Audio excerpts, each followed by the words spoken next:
Students friends आज के lecture में हमारा टॉपिक है कॉम्प्लेक्स नंबर। तो कॉम्प्लेक्स नंबर में हम इसकी ऑर्डर पेयर फॉर्म डिस्कस करेंगे, इसके साथ साथ आर्गेन डायग्राम डिस्कस करेंगे, यानी ग्राफ कैसे बनाना है कॉम्प्लेक्स नंबर का, और कॉम्प्लेक्स नंबर की पोलर फॉर्म डिस्कस करेंगे। मज़ीद लेक्चर में आगे चलने से पहले अगर आपने ये चैनल अभी तक सब्सक्राइब नहीं किया तो चैनल को सब्सक्राइब कर लें और बेल आइकन पर क्लिक कर लें ताकि मज़ीद आने वाले वीडियो लेक्चर की नोटिफिकेशन भी आपको मौसूल हो सके। तो आइए अब हम अपने लेक्चर की तरफ चलते हैं। फ्रेंड्स अब ये मेरे सामने कॉम्प्लेक्स नंबर की डेफिनेशन है। इसमें कहते हैं the numbers of the form x plus iota y where x y belong to set of real number and iota equal to square root of -1 are called complex number। यानी जो भी number x plus iota y की form में आएगा वो number complex number कहलाते हैं। अब इसमें ये जो सिंबल यूज हुआ है यहाँ पे, ये साइन, ये आयोटा का साइन कहलाता है और इसकी वैल्यू जो है वो स्क्वायर रूट ऑफ -1 है। और अगर इसका हम स्क्वायर ले लें दोनों तरफ तो फिर आयोटा स्क्वायर जो है इसकी वैल्यू -1 बन जाएगी। अब कॉम्प्लेक्स नंबर जो है इसको रिप्रेजेंट करते हैं सिंबल v से। v equal to x plus iota y, या फिर ये फॉर्म भी कॉम्प्लेक्स नंबर को लिखने के लिए यूज होती है और इस फॉर्म को ऑर्डर पेयर फॉर्म भी कहते हैं कॉम्प्लेक्स नंबर की, यानी ये कॉम्प्लेक्स नंबर की ऑर्डर पेयर फॉर्म है। अब इसमें दो पार्ट यूज हो रहे हैं, एक तो इसका ये पार्ट है रियल पार्ट x जो है ये कॉम्प्लेक्स नंबर का रियल पार्ट कहलाएगा, इसी तरह y इसका इमेजिनरी पार्ट है, y को जो है ये इसका इमेजिनरी पार्ट कहलाता है। सिंबॉलिकली रियल और इमेजिनरी पार्ट इस तरह से लिखे जाते हैं कि रियल पार्ट कॉम्प्लेक्स नंबर का हम सिंबॉलिकली लिखेंगे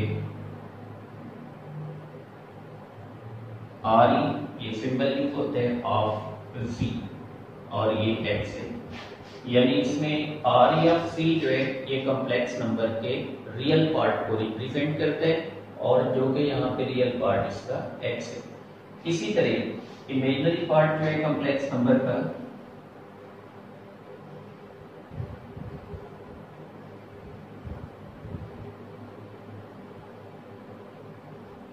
वो IM से शो करते हैं।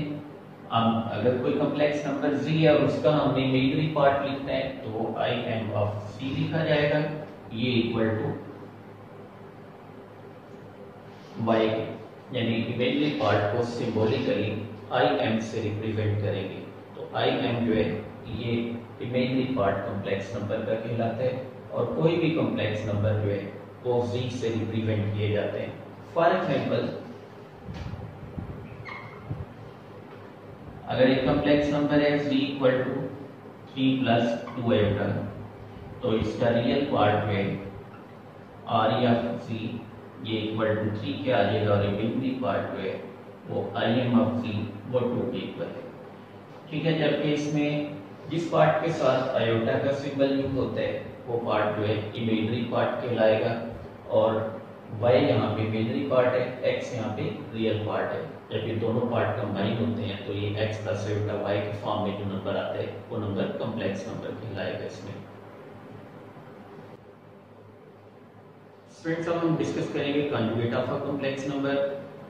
किसी भी कॉम्प्लेक्स नंबर का कॉन्जुगेट जो है वो किस तरह से फाइंड किया जाता है। फॉर एग्जांपल अगर मेरे पास ये कॉम्प्लेक्स नंबर है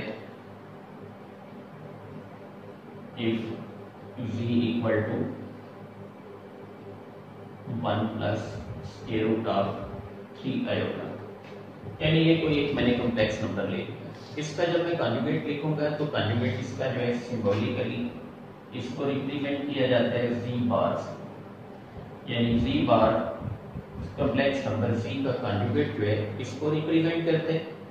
तो इसका कॉन्जुगेट आ जाएगा z का 1 minus square root of 3 iota, यानी इसमें जो इमेजिनरी पार्ट होगा उसका अपने साइन रिवर्स कर देंगे, यानी जब कभी भी किसी कॉम्प्लेक्स नंबर का कॉन्जुगेट फाइंड करेंगे तो कॉम्प्लेक्स नंबर में इमेजिनरी पार्ट के साइन को अपने उल्टा देंगे। अगर ये 1 plus square root of 3 iota है तो 1 minus square root of 3 iota जो है वो कॉन्जुगेट आएगा इस कॉम्प्लेक्स नंबर का। या 1 minus square root of 3 iota का कॉन्जुगेट जो है वो 1 plus square root of 3 iota है। सो ये दोनों नंबर एक दूसरे के कॉन्जुगेट कहलाते हैं। तो याद रखें, अगर कभी भी किसी भी कॉम्प्लेक्स नंबर का आपने कॉन्जुगेट फाइंड करना हो तो उसी कॉम्प्लेक्स नंबर के इमेजिनरी पार्ट का साइन जो है वो आप उल्टा देंगे इसमें।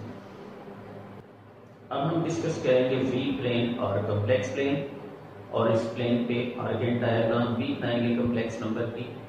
अब इसमें मेरे पास अगर एक कॉम्प्लेक्स नंबर है स्टैंडर्ड फॉर्म में, for example z equal to x plus iota y, और इसकी अगर ऑर्डर पेयर फॉर्म में बनाऊं तो वो आ जाएगी x कॉमा y। यानी ऑर्डर पेयर फॉर्म में ये आयोटा का आप साइन यूज नहीं करेंगे, बल्कि ऑर्डर पेयर फॉर्म में आ जाएगा जहाँ पे x इसका रियल पार्ट है और y इसका इमेजिनरी पार्ट है। अब अगर यही पॉइंट है तो एक्स वाई रेफरेंस एक्सिस में इसको एडजस्ट किया जाए तो एक्स वाई रेफरेंस एक्सिस यहाँ पे जब बनाएंगे इसका, ये इसमें ओरिजिन,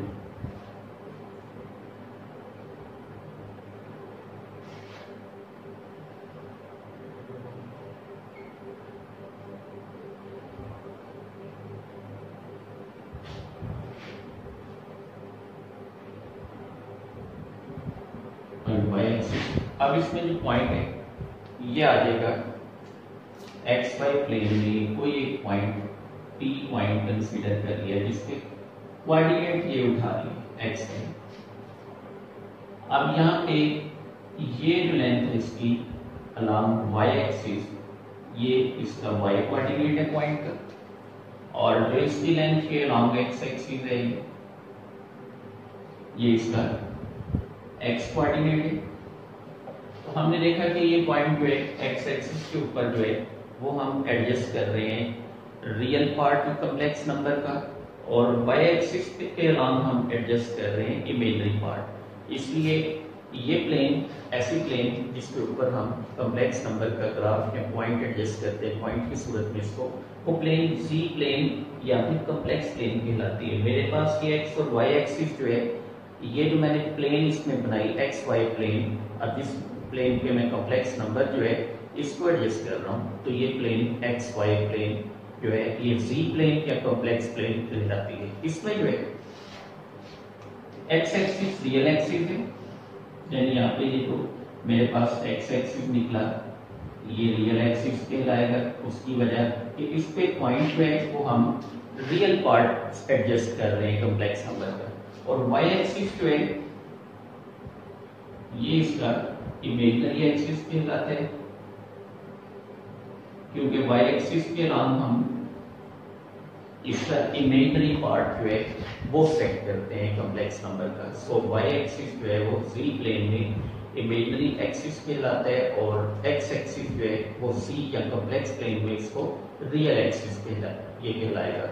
अब मैं यहाँ पे कोई एक पॉइंट लेके जो है आर्गेन डायग्राम बनाऊंगा, ठीक है। अब देखते हैं इसमें आर्गेन डायग्राम जो है वो हम z प्लेन में कैसे बनाते हैं।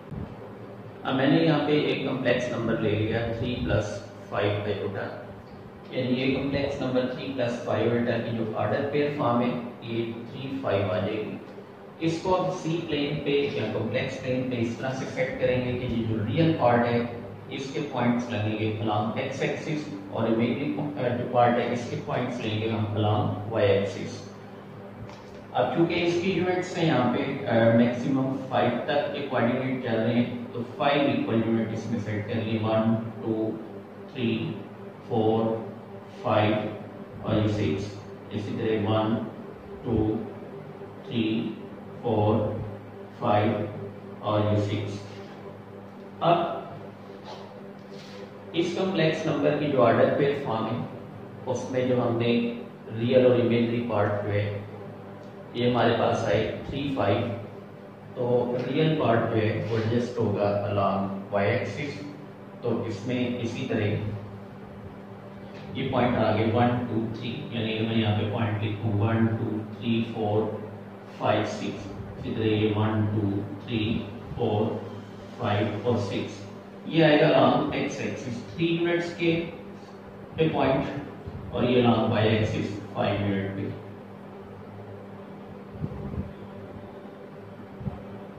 ये पॉइंट यहाँ पे ये पॉइंट आ गया हमारे पास इसका कॉम्प्लेक्स नंबर का, जिसके कोऑर्डिनेट फॉर्म जो है वो 3 5 है, और वैसे ये कॉम्प्लेक्स नंबर की सूरत में स्टैंडर्ड फॉर्म में 3 + 5 आयोटा की सूरत में आ जाएगा। ये पॉइंट जो है ये कॉम्प्लेक्स नंबर को जी प्लेन पे रिप्रेजेंट कर रहे हैं। अब इसका जो ओरिजिन से डिस्टेंस है, ये डिस्टेंस ये लाइन से रिप्रेजेंट होगा, और ओरिजिन से इस पॉइंट तक का जो डिस्टेंस है वो modulus of a complex number कहलाता है। यानी ये जो लेंथ है यहाँ पे, इसको अगर मैं नाम दूं पॉइंट P का, तो OP लेंथ जो आ रही है OP मॉड, ये OP मॉड जो है ये असल में Z मॉड है कॉम्प्लेक्स नंबर का मॉडुलस। ठीक है, अब नेक्स्ट हम इसमें कॉम्प्लेक्स नंबर का जो मॉडुलस है ये फाइंड करने का फार्मूला डिस्कस करते हैं।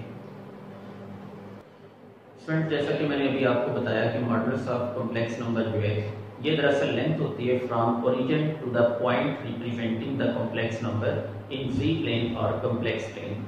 यानी जी प्लेन या कॉम्प्लेक्स प्लेन में कोई भी पॉइंट जो कॉम्प्लेक्स नंबर को रिप्रेजेंट करते हैं, इसकी जो लेंथ है from origin to the point वो मॉडुलस ऑफ कॉम्प्लेक्स नंबर कहलाते हैं। जैसे कि स्टैंडर्ड फॉर्म में जो कॉम्प्लेक्स नंबर है, इफ z इक्वल टू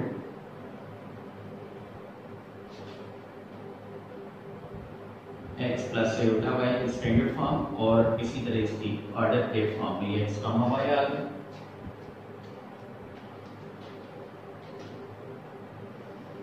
अब z प्लेन पे यानी x y रेफरेंस एक्सिस में जो है, अगर इस पॉइंट को मैं यहाँ पे रिप्रेजेंट करूँ विद p पॉइंट जिसके कोऑर्डिनेट x y, ये आ गया ओरिजिन, और ये इसकी लेंथ को जो ये लाइन जो है ये डिस्टेंस है between point O and P।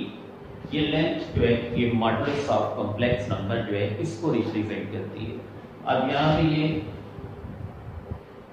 Z mod से रिप्रेजेंट किया जाता है मॉडुलस ऑफ कॉम्प्लेक्स नंबर, तो बाय फार्मूला जो है ये equal to square root of